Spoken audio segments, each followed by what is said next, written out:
pessoal, meu nome é Juliana, eu sou farmacêutica, atualmente eu trabalho no departamento de biologia aqui da UFLA e eu vou ministrar para vocês o mini curso de segurança em laboratórios.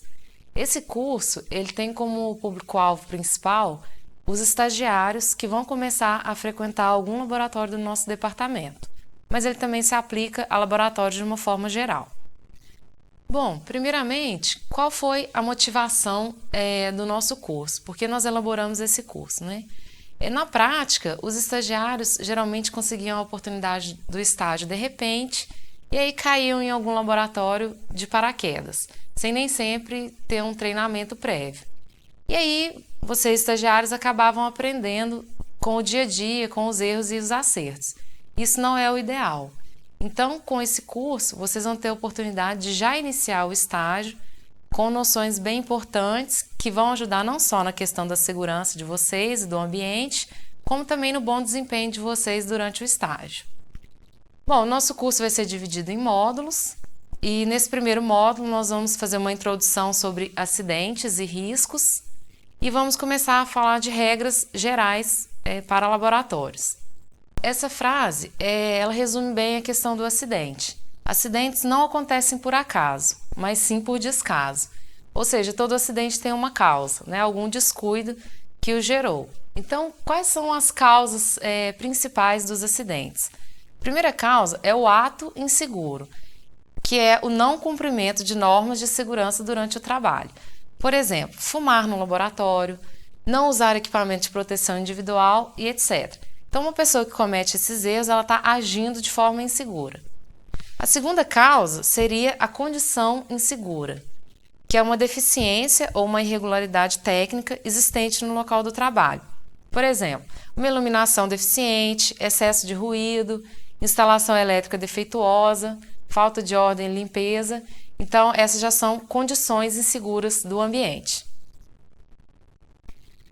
Bom, as universidades, de uma maneira geral, elas oferecem muitos riscos, devido ao grande número de laboratórios e ao número de pessoas que frequentam esses laboratórios, que nem sempre têm um treinamento prévio. Então, nós temos aqui dois exemplos de desastres, né, que aconteceram em universidades.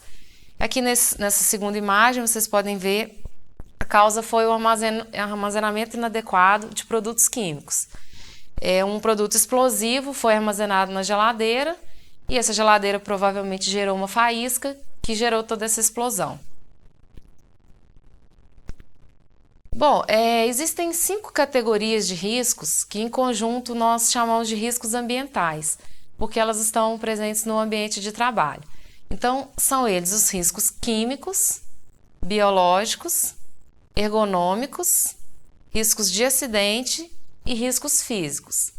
E quem que vai estar exposto a esses riscos na universidade? Os professores, que frequentemente dão aulas práticas, frequentam os seus laboratórios, os técnicos, que estão permanentemente nesse espaço, e vocês, alunos, seja de graduação ou de pós-graduação. Vamos detalhar melhor esses riscos ambientais, essas 5 classes. A primeira delas, que é simbolizada pela cor verde, é de risco físico, onde estão ruído, vibração, as radiações ionizantes e as não ionizantes, como por exemplo a luz ultravioleta, o frio excessivo, o calor excessivo, pressões anormais, umidade. A segunda classe de riscos químicos é simbolizada pela cor vermelha e envolve as poeiras, fumos, névoas, neblinas, gases, vapores, substâncias compostas e os produtos químicos em geral. A terceira classe, a classe marrom, né, dos riscos biológicos, ela envolve os vírus, bactérias, protozoários, fungos e qualquer material contaminado biologicamente. A quarta classe, a de riscos ergonômicos, ela é representada pela cor amarela, envolve o esforço físico, levantamento e transporte manual de peso, a postura inadequada, um controle rígido de produtividade, ritmos excessivos de trabalho, trabalho em turno e jornada, e a monotonia e a repetitividade no trabalho.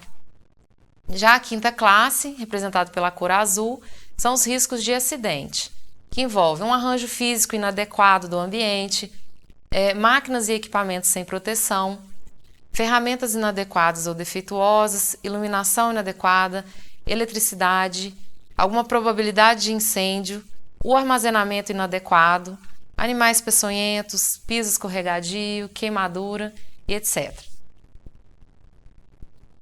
Bom, já que nós falamos agora dos riscos, a partir de então nós vamos começar a falar do que fazer para evitar esses riscos.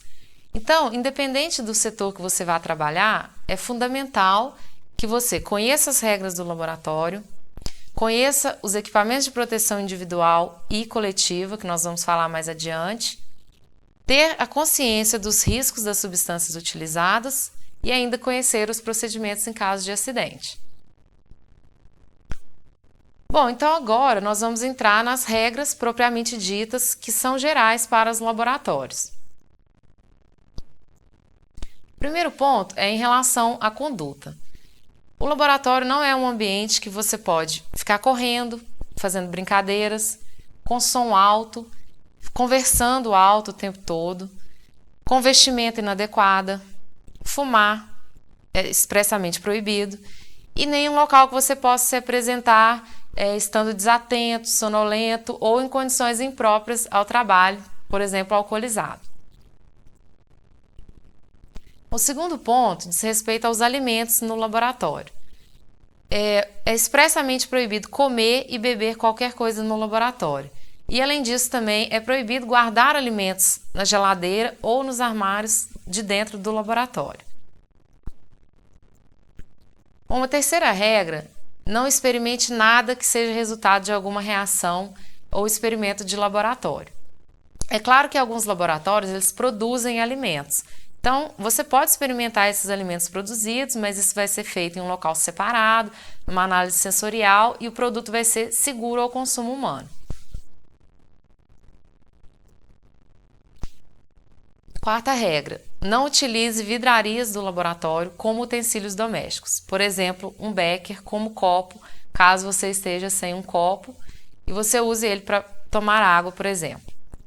Quinta regra: não utilize equipamentos do laboratório para preparar ou aquecer alimentos. A maioria dos laboratórios tem micro-ondas, mas é para uso restrito do laboratório e jamais para esquentar alimentos. Sexta regra: feche todas as gavetas e portas que você abrir, porque algum aluno desavisado pode trombar em alguma porta ou gaveta e se machucar. A sétima regra: nunca deixe materiais e pertences na área de circulação. Por exemplo, uma mochila, que pode servir como obstáculo para a pessoa se acidentar. A oitava regra, muito importante: sempre verifique a voltagem dos equipamentos antes do uso. Primeiro, você deve verificar a etiqueta do aparelho. Segundo, a etiqueta da tomada, ou seja, se a tomada não tem uma etiqueta indicando a voltagem, ela não deve ser utilizada. E, em terceiro lugar, ainda verificar se o fio que você está ligando é realmente daquele aparelho que você pretende ligar. Porque pode acontecer situações dos fios estarem embolados. E aí você liga um fio achando que é de um aparelho de uma certa voltagem, sendo que na verdade é de outro. Isso vai queimar o aparelho certamente. Bom, a nona regra: fique muito atento às operações que envolvam aquecimento. Por exemplo, aqui nós temos três equipamentos que envolvem aquecimento. Por exemplo, o banho-maria, a chapa aquecedora e a autoclave, que além do aquecimento ela envolve também pressão. É um equipamento que envolve riscos e nós vamos voltar a falar sobre ele. Então, sempre que você estiver trabalhando com aquecimento, o dobro de atenção. Décima regra: nunca adicione água sobre os ácidos, e sim o contrário, aos poucos pela parede dos frascos. Então, nós sabemos que a dissolução do ácido em água ela é uma reação exotérmica, que libera calor. Então, por isso deve ser feito dessa forma: o ácido aos poucos sobre a água, para que esse calor seja controlado e não aconteça um acidente. A 11ª regra, também muito importante: jamais pipete qualquer líquido, qualquer substância com a boca. É para isso que existem os pipetadores. Aqui tem 3 exemplos: o pipetador tipo pump, o pipetador automático, funciona aqui na bateria, e o pipetador de 3 vias, que é a famosa pera. Então, para finalizar esse módulo, vocês vão assistir ao vídeo 1, que vai estar disponível aí no ambiente virtual, que vai ensinar direitinho como utilizar esses pipetadores para que você nunca pipete com a boca.